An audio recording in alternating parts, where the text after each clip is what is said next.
Item ಯಾವುದೇ ಇರಲಿ try ಮಾಡಿ ಆಚಿ ಚಿಕನ್ ಮಸಾಲಾ.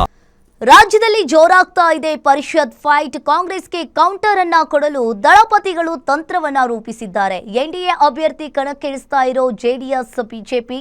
ಹಾಗಾದ್ರೆ ಎನ್ಡಿಎ ಮೂರನೇ ಅಭ್ಯರ್ಥಿ ಗೋವಿಂದರಾಜು ಹೆಸರನ್ನ ಘೋಷಣೆ ಮಾಡಿದ್ದಾರೆ. ಇನ್ನು ಒಂದ್ ಕಡೆ ಈಗಾಗಲೇ ರಾಜ್ಯದಲ್ಲಿ ಪರಿಷತ್ ಫೈಟ್ ಜೋರಾಗ್ತಾ ಇದೆ. ಬಿಜೆಪಿಯವರು ಕಾಂಗ್ರೆಸ್ಗೆ ಕೌಂಟರ್ ಅನ್ನ ಕೊಡಲು ದಳಪತಿಗಳು ಕೂಡ ತಂತ್ರವನ್ನ ರೂಪಿಸ್ತಾ ಇದ್ದಾರೆ. ಎನ್ಡಿಎ ಅಭ್ಯರ್ಥಿ ಕಣಕ್ಕಿಳಿಸ್ತಾ ಇರೋ ಜೆಡಿಎಸ್ ಹಾಗೂ ಬಿಜೆಪಿ.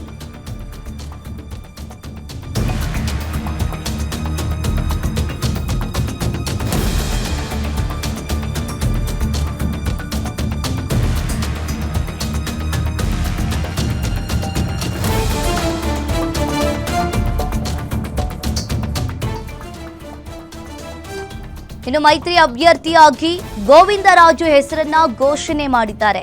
ಎನ್ಡಿಎ ಮೂರನೇ ಅಭ್ಯರ್ಥಿ ಗೋವಿಂದರಾಜು ಹೆಸರನ್ನ ಬಿಜೆಪಿ ಘೋಷಣೆಯನ್ನ ಮಾಡಿದೆ. ಬಿಜೆಪಿ ನಾಯಕರ ಜೊತೆ ಚರ್ಚೆಯ ಬಳಿಕ ಹೆಸರನ್ನ ಘೋಷಣೆ ಮಾಡಿದ್ದಾರೆ. ಎನ್ಡಿಎ ಮೂರನೇ ಅಭ್ಯರ್ಥಿಯಾಗಿ ಗೋವಿಂದರಾಜು ಕಣಕ್ಕೆ ಇಳಿದಿದ್ದಾರೆ. ಕಾಂಗ್ರೆಸ್ಗೆ 5ನೇ ಅಭ್ಯರ್ಥಿ ವಿನಯ್ ಕಾರ್ತಿಕ್ಗೆ ಕೌಂಟರ್ ಅನ್ನ ಕೊಟ್ಟಿರುವಂತದ್ದು. ಮೈತ್ರಿ ಅಭ್ಯರ್ಥಿಯಾಗಿ ಗೋವಿಂದರಾಜು ಇಂದು ನಾಮಪತ್ರ ಸಲ್ಲಿಕೆಯನ್ನ ಮಾಡಲಿದ್ದಾರೆ.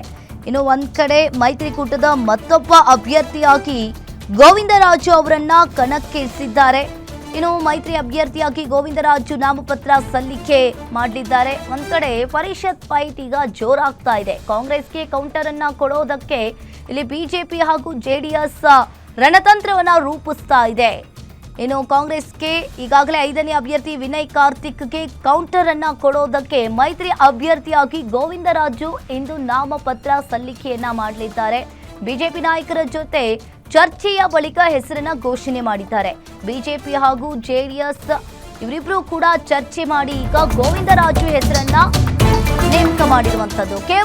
ಕೆಲವೇ ಕ್ಷಣಗಳಲ್ಲಿ ಈಗಾಗಲೇ ಸುರೇಶ್ ಬಾಬು ನೇತೃತ್ವದಲ್ಲಿ ನಡೆಯಲಿರೋ ಸಭೆ. ಇನ್ನೇನು ಕೆಲವೇ ಕ್ಷಣಗಳಲ್ಲಿ ಜೆಡಿಎಲ್ಪಿ ಮೀಟಿಂಗ್ ಆಗುತ್ತೆ. ಸುರೇಶ್ ಬಾಬು ನೇತೃತ್ವದಲ್ಲಿ ನಡೆಯಲಿರೋ ಸಭೆ. ಇನ್ನು ಈ ಸಭೆಯಲ್ಲಿ ಎಲ್ಲ ಶಾಸಕರು ಮತ್ತು ಎಂಎಲ್ಸಿಗಳು ಭಾಗಿಯಾಗಲಿದ್ದಾರೆ. ವಿಧಾನಸೌಧದ ಜೆಡಿಎಸ್ ಕಚೇರಿಯಲ್ಲಿ ಇವತ್ತು ಮೀಟಿಂಗ್ ಆಗುತ್ತೆ. ರಾಜ್ಯಸಭೆ ಮತ್ತು ಪರಿಷತ್ ಚುನಾವಣೆಯ ಬಗ್ಗೆ ನಾಯಕರು ಇಲ್ಲಿ ಚರ್ಚೆ ಮಾಡಲಿದ್ದಾರೆ. ಸುರೇಶ್ ಬಾಬು ಅವರ ನೇತೃತ್ವದಲ್ಲಿ ಇವತ್ತು ಚರ್ಚೆ ಆಗ್ತಾ ಇರುವಂತದ್ದು. ಸಭೆಯಲ್ಲಿ ಎಲ್ಲಾ ಶಾಸಕರು ಕೂಡ ಎಂಎಲ್ಸಿಗಳು ಭಾಗಿಯಾಗ್ತಾರೆ. ವಿಧಾನಸೌಧದ ಜೆಡಿಎಸ್ ಕಚೇರಿಯಲ್ಲಿ ಇವತ್ತು ಮೀಟಿಂಗ್ ಮಾಡಲಿದ್ದಾರೆ. ರಾಜ್ಯಸಭೆ ಮತ್ತು ಪರಿಷತ್ ಚುನಾವಣೆಯ ಬಗ್ಗೆ ನಾಯಕರು ಇಲ್ಲಿ ಚರ್ಚೆ ಮಾಡಲಿದ್ದಾರೆ. ಇನ್ನೇನು ಕೆಲವೇ ಕ್ಷಣಗಳಲ್ಲಿ ಜೆಡಿಎಲ್ಪಿ ಮೀಟಿಂಗ್ ಆಗಲಿದೆ. ಸುರೇಶ್ ಬಾಬು ಅವರ ನೇತೃತ್ವದಲ್ಲಿ ಸಭೆ ಆಗುತ್ತೆ. ಒಂದ್ ಕಡೆ ಈಗಾಗಲೇ ಪರಿಷತ್ಗೆ 2 ಅಭ್ಯರ್ಥಿಗಳನ್ನ ಪಟ್ಟಿ ಪ್ರಕಟ ಮಾಡಿದೆ. ಒಂದ್ ಕಡೆ ಪರಿಷತ್ ಹಾಗೂ ರಾಜ್ಯಸಭೆಗೆ ಇವತ್ತು ನಾಮಪತ್ರ ಸಲ್ಲಿಕೆಗೆ ಇವತ್ತೇ ಕೊನೆ ದಿನ.